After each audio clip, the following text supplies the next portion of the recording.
સમગ્ર ગુજરાતની અંદર ચૂંટણીનો માહોલ ચાલી રહ્યો છે ત્યારે ભારતીય જનતા પાર્ટી તેમજ કોંગ્રેસ બે પક્ષના ઉમેદવાર સામસામે મેદાનમાં ઉતર્યા છે।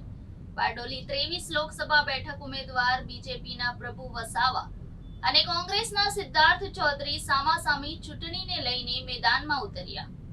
બારડોલી 23 લોકસભા બેઠકના ઉમેદવાર પ્રભુભાઈ વસાવા તો બીજી તરફ કોંગ્રેસના ઉમેદવાર સિદ્ધાર્થ ચૌધરી શ્રી ગણેશ કરી મેદાનમાં ઉતર્યા છે।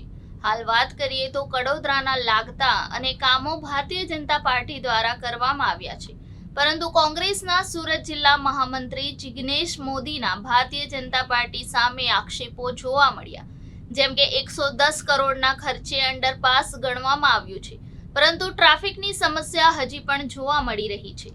સાથે જ કડોદરા નગરપાલિકાની અંદર આવતું આરોગ્ય સમિતિ અને ભારતીય કચરાની સમસ્યા હતી તે પણ ક્યાંક ને ક્યાંક જોવા મળતી હોય છે અને કોંગ્રેસના આગેવાન જિગ્નેશ મોદી દ્વારા અનેક કામો કરાયા હોય તેવું પણ સામે આવી રહ્યું છે। સાથે જ ભારતીય જનતા પાર્ટીના તેમજ કડોદરા નગરપાલિકા દ્વારા કડોદરામાં વધુ સારામાં સારી સુવિધા આપવામાં આવી છે, પરંતુ કોંગ્રેસના આગેવાન જિગ્નેશ મોદી દ્વારા ગેસ પાઇપલાઇનની સમસ્યા હોય કાં તો રોડની સમસ્યા હોય તો ટ્રાફિકની સમસ્યા હોય તેમજ સુરતથી પર્વત પાટિયા જતી BRTS તેને સુરતથી રેલવે સ્ટેશન સુધીની જે સમસ્યાથી પણ તે પણ કોંગ્રેસના આગેવાન જિગ્નેશ મોદી દ્વારા સફળ કરવામાં આવ્યું છે। તો બીજી તરફ ભારતીય જનતા પાર્ટી દ્વારા અંડરપાસ બનાવી જે ભરપૂર અમદાવાદથી મુંબઈ જતો અને નેશનલ હાઈવે નંબર 48 લાગતો હોય, જેના કારણે ટ્રાફિકની વધતી વધુ સમસ્યા હતી, તેનું પણ ભારતીય જનતા પાર્ટી દ્વારા નેતાકરણ કરીને 110 કરોડના ખર્ચે અંડરપાસ બનાવી સફળ કરવામાં આવ્યું છે। સુરત જિલ્લાના પલસાણા તાલુકામાં આવેલ કડોદરા 4 રસ્તા પર ટ્રાફિકની સમસ્યા સર્જાતી હોય તેવા કોંગ્રેસ દ્વારા આક્ષેપો કરવામાં આવી રહ્યા છે અને નગરપાલિકા પર ગંભીર પ્રહાર કરવામાં આવી રહ્યા છે। નગરપાલિકા 110 કરોડના ખર્ચે બનાવ્યું, પરંતુ ટ્રાફિકની સમસ્યા રહે છે અને ક્યાંક ને ક્યાંક ગંભીર આક્ષેપો કરવામાં આવી રહ્યા છે કે નગરપાલિકા દ્વારા ગંદકીનો માહોલ હજુ પણ જોવા મળી રહ્યો છે તેવું કોંગ્રેસના આગેવાન જિગ્નેશ મોદી દ્વારા જાણવા મળ્યું હતું અને હાલ જે છે તે ચૂંટણીમાં માહોલ ચાલી રહ્યો છે, જેથી ભારતીય જનતા પાર્ટીના 23 લોકસભાના બેઠક ઉમેદવાર પ્રભુભાઈ વસાવા દ્વારા પલસાણા કડોદરા સહિત અનેક વિસ્તારોમાં શોક સભા યોજાઈ છે। તો બીજી તરફ કોંગ્રેસ દ્વારા કહેવામાં આવે છે કે છેલ્લા 5 વર્ષથી પ્રભુભાઈ વસાવા એક પણ વાર કડોદરા સુરત જિલ્લાના પલસાણા વિસ્તારમાં જોવા નથી મળ્યા તેવા કોંગ્રેસના જિગ્નેશ મોદી દ્વારા ગંભીર આક્ષેપો કરવામાં આવી રહ્યા છે। તો આપના સાથે જોડાઈ રહ્યા છે રિપોર્ટર કૃષ્ણા સોની સાથે કોંગ્રેસ સુરત જિલ્લા મહામંત્રી જિગ્નેશ મોદી। જી કિસ્સા વાત કરીએ, જે હાલમાં હવે લોકસભાના ચુનાવ આવી ગયા છે અને આપણા વિસ્તારમાં જે કડોદરા 23માં ઉમેદવાર કઈ રીતના લડી રહ્યા છે અને ત્યાંની હાલની પ્રક્રિયા કેવી રીતે ચાલી રહી છે, ઇલેક્શનનો શું માહોલ છે ત્યાં? જે ચોક્કસથી વાત કરીએ તો 23 લોકસભા બેઠકની ચૂંટણી ચાલી રહી છે, જેમાં બે ઉમેદવારો મેદાનમાં ઉતર્યા છે। પહેલી વાર કહી શકાય તો ભારતીય જનતા પાર્ટીમાંથી પ્રભુભાઈ વસાવા અને કોંગ્રેસ તરફથી જે છે સિદ્ધાર્થ ચૌધરી મેદાનમાં ઉતર્યા છે, જે બેવ જંગની મેદાનમાં કહી શકાય તે રીતના માહોલ ચાલી રહ્યો છે। જી કૃષ્ણા, ત્યાંના જે બીજેપીના ઉમેદવાર છે અને બીજેપીના ઉમેદવાર અને કોંગ્રેસના ઉમેદવાર એમાં તફાવત કઈ રીતે દેખાઈ રહી છે, લોકોનો શું માહોલ છે ત્યાં? જે ચોક્કસથી કહી શકાય તો સિદ્ધાર્થ ચૌધરી જે છે કોંગ્રેસના ઉમેદવાર જે છે તેમને અહીંયા કહી શકાય તો કડોદરાની અંદર પ્રથમ વખતે જયારે હાલત જે માહોલ સર્જાયો હતો, જે ચોક્કસથી વાત કરીએ તો જેમાં જે છે સિદ્ધાર્થ ચૌધરી દ્વારા ક્યાંક ને ક્યાંક લોકોની અંદર ઓળખ નહીં હોય તેવું સામે આવી રહ્યું છે અને બીજેપીના કહી શકાય તો જે પ્રભુભાઈ વસાવા સાંસદ શ્રી જે છે ઉમેદવાર મેદાનમાં ઉતર્યા છે, તેમને જે છે શોક સભા પણ અનેક જગ્યાઓ ચાલુ કરી દેવામાં આવી છે, જેમ કે વરેલી, કડોદરા, ચલથાણ, સાથે થયા જોલવા સહિતની। જી કૃષ્ણા, આ મુદ્દે જ આપણે સુરત જિલ્લા મહામંત્રી એવા એમનો ફોન લેવાનો છે, જિગ્નેશ મોદીને આપણે લાઈન પર લઈ રહ્યા છે। જી હેલો, જિગ્નેશભાઈ નમસ્કાર। નમસ્કાર, બોલો બોલો। જિગ્નેશભાઈ, જી ગુજરાતી ન્યૂઝ ચેનલમાં આપનું હાર્દિક સ્વાગત છે।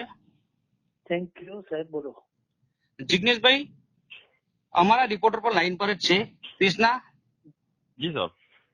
હવે જિગ્નેશભાઈ ત્યાંના સ્થાનિક જ છે અને જિલ્લા મહામંત્રી તરીકે છે. હવે ત્યાંની જે સમસ્યાઓ છે એનાથી હા બોલો. તમારા તરફથી જેમ કે ગેસ લાઈનની સમસ્યા હોય કે હાઈવેના રોડના ખાડા હોય તે સાથે સાથે આરોગ્યની સમિતિનો જે પ્રોબ્લેમ હોય એના વિશે શું કહેશો તમે?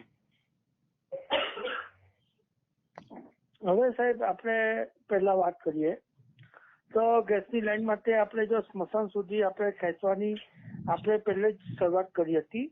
જ્યારે આપણે કેપી શાસ્ત્રીજી આપણે ગઈ વખતે આપણે કોર્પોરેટરની ચૂંટણી હતી નગરપાલિકાની, ત્યારે અમે મત માંગવા ગયા. ત્યારે નગરપાલિકાના જ્યારે ભાજપ શાસકોએ કામ નહીં કર્યું ત્યારે અમે કોંગ્રેસ શાસકો ગયા મત માંગવા.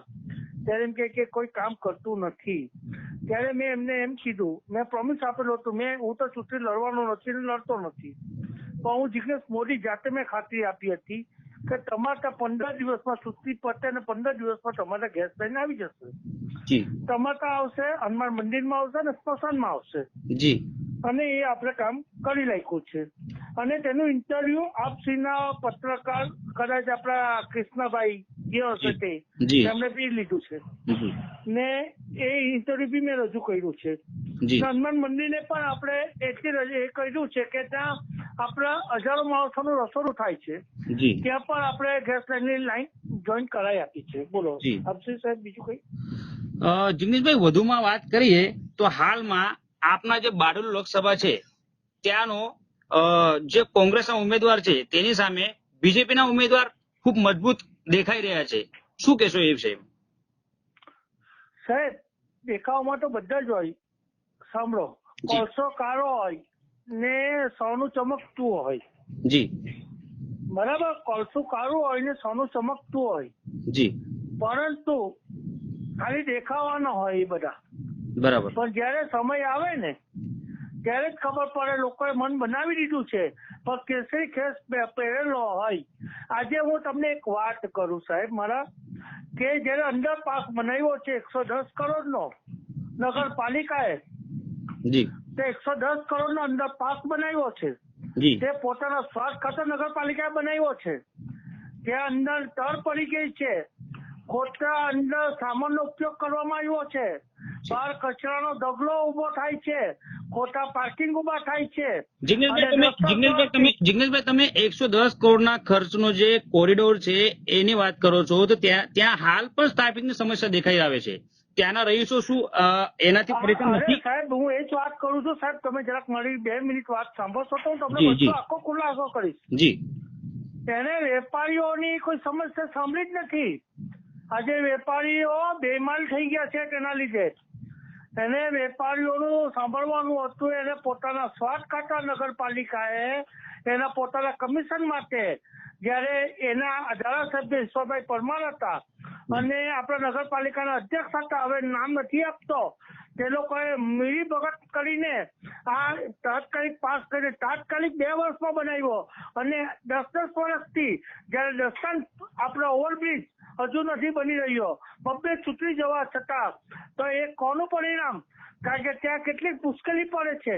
અને અહીંયા આપણે આટલો બધો કચરો હોય અને આ બધું આટલો બધો અહીંયા તળ પડી ગયા હોય, ગટર લાઈન ખુલ્લી પડતી જતી હોય, જાળી તૂટી જતી હોય, તો આનો જવાબદાર કોણ?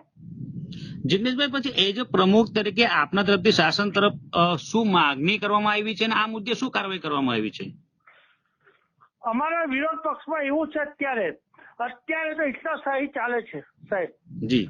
અત્યારે ઇસ્લાશાહી ચાલે છે, અમારું કોઈ સાંભળતું નથી. જી.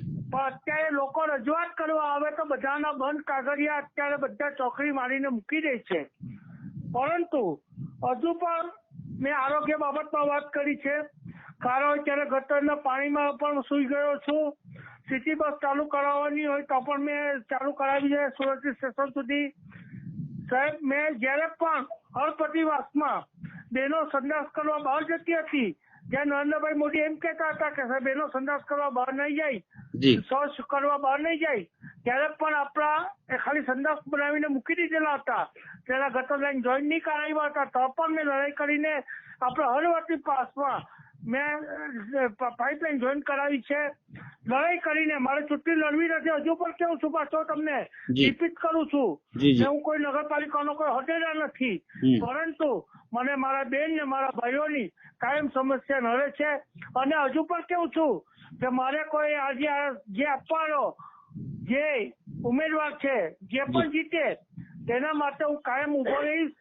એ સાંભળે કે નહીં સાંભળે, પણ મારા બેન ભાઈઓ માટે હું કાયમ ઉભો રહ્યો હતો. જિગ્નેશભાઈ, તમે જયારે ઉમેદવારની વાત કરી તો હાલમાં ભારતીય જનતા પાર્ટી બીજેપીના જે પ્રમુખ છે સી આર પાટીલ સાહેબ, એમના તરફથી કડોદરાની જે લોકસભા સીટ છે એને 5 લાખની લીડથી જંગી બહુમતી જીતવાનો એક ફોર્મ્યુલા એમને આપ્યું છે અને ત્યાંના કાર્યકર્તાઓને સંબોધિત કર્યું છે. તો કોંગ્રેસ તરફથી શું કામ કરી રહ્યું છે?